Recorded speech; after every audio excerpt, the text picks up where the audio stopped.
नमस्कार. पिंपरी चिंचवड महानगरपालिकेची सार्वत्रिक निवडणूक गुरुवार दिनांक 15 जानेवारी 2026 रोजी संपन्न होणार आहे. आपण या शहराचे सुज्ञ मतदार आहात. मतदार म्हणून मतदाना दिवशी आपण आपल्या कर्तव्याचं जरूर पालन करा. मतदान करा आणि या शहराच्या सर्वांगीण विकासाचे आपण सर्वजण शिल्पकार व्हा. लक्षात ठेवा, यावेळी देखील तुम्हाला 4 मतं नोंदवायची संधी आहे. मतदान प्रक्रिया त्यामुळे एरवीपेक्षा थोडीशी वेगळी असणार आहे.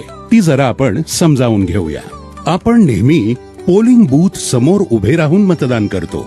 त्यामध्ये एकाच मतदान पत्रिकेवरती एक किंवा अनेक मतदान यंत्रांवर आपण मतदान करता. त्यात काही बदल नाही.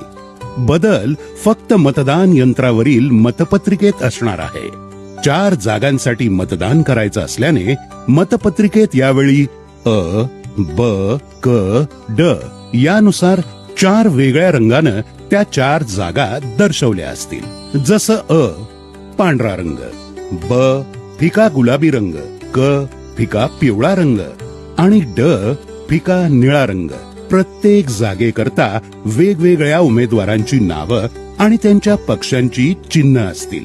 प्रत्येक जागेसाठी आपापल्या पसंतीच्या उमेदवाराला मत द्यायचं आहे.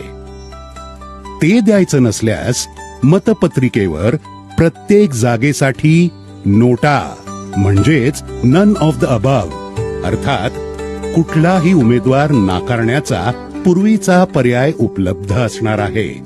मत देत असताना त्या उमेदवाराच्या नावा अथवा चिन्हासमोरील बटन दाबल्यावर त्या समोरील दिवा लागला असल्याची आपण खात्री करायची आहे. 4 जागा म्हणजे 4 उमेदवार म्हणजे 4 बटन दाबल्यावरच बीप असा आवाज येईल आणि त्यानंतरच आपण आपली मतदानाची खोली सोडायची आहे. लोकशाहीने बहाल केलेला मतदानाचा पवित्र हक्क आपण सर्व मतदार बंधू भगिनींनी बजावायचा आहे.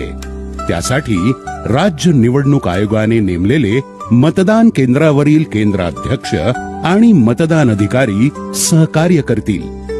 लक्षात असू द्या, मतदान दिवस गुरुवार दिनांक 15 जानेवारी, वेळ सकाळी 7:30